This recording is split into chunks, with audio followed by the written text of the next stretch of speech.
ایک دفعہ کا ذکر ہے کہ ایک ہلچل سے بڑے بازار میں ایک مہربان تاجر رہتا تھا جو مسالہ جات اور غیر ملکی اشیاء فروخت کرتا تھا۔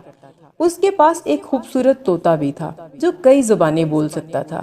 تاجر طوطے سے بہت پیار کرتا اور اس کے ساتھ خاندان کے ایک فرد کی طرح سلوک کرتا تھا۔ ہر روز طوطا دکان میں ایک پرچ پر بیٹھ جاتا اور اپنی رنگین پروں اور دلکش گفتگو سے گاہکوں کو خوش کرتا۔ ایک دن ایک مالدار آدمی تاجر کی دکان پر آیا اور طوطے کو دیکھ کر مسحور ہو گیا۔ اس نے تاجر کو طوطا خریدنے کے لیے بڑی رقم کی پیشکش کی۔ اگرچہ یہ پیشکش بہت اچھی تھی لیکن تاجر نے انکار کر دیا اور کہا، یہ طوطا بیچنے کے لیے نہیں ہے، یہ میرا ساتھی ہے اور میری زندگی میں خوشی لاتا ہے۔ دولت مند آدمی تو چلا گیا لیکن اس کے جانے کے بعد تاجر نے سوچا کہ کیا اس نے صحیح فیصلہ کیا ہے۔ اس نے کئی دنوں تک اس پیشکش پر غور کیا اور سوچا کہ اگر وہ طوطا بیچ دیتا تو اپنی زندگی میں ان پیسوں سے بہتری لا سکتا تھا۔ طوطے نے تاجر کی پریشان حالت کو دیکھا اور پوچھا، میرے دوست آپ اتنے پریشان کیوں نظر آتے ہیں؟ تاجر نے جواب دیا، ایک امیر آدمی نے مجھے تمہیں بیچنے کی پیشکش کی لیکن میں نے انکار کر دیا۔ اب مجھے یقین نہیں ہے کہ میں نے صحیح فیصلہ کیا ہے۔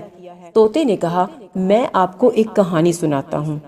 ایک گھنے جنگل میں ایک پرانا درخت تھا جو بہت سے پرندوں کو پناہ دیتا تھا۔ ایک دن ایک لکڑی کاٹنے والا آیا اور جنگل کے محافظ سے درخت خریدنے کی پیشکش کی۔ اس نے انکار کر دیا، یہ جانتے ہوئے کہ درخت کی قیمت رقم سے زیادہ ہے۔ لکڑیاں کاٹنے والا تو چلا گیا لیکن کچھ دنوں بعد جنگل میں ایک طوفان آ گیا۔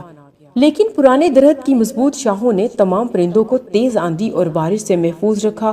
تو جنگل کے محافظ نے محسوس کیا کہ کوئی بھی رقم درخت کی حقیقی قیمت کی جگہ نہیں لے سکتی۔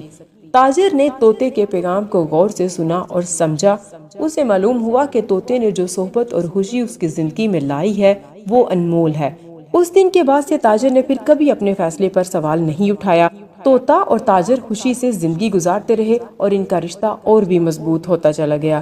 تو بچوں، آج کی کہانی سے ہم نے سیکھا کہ زندگی میں کچھ چیزیں جیسے حقیقی دوستی اور وفاداری قیمتی ہیں اور انہیں پیسوں سے خریدا نہیں جا سکتا۔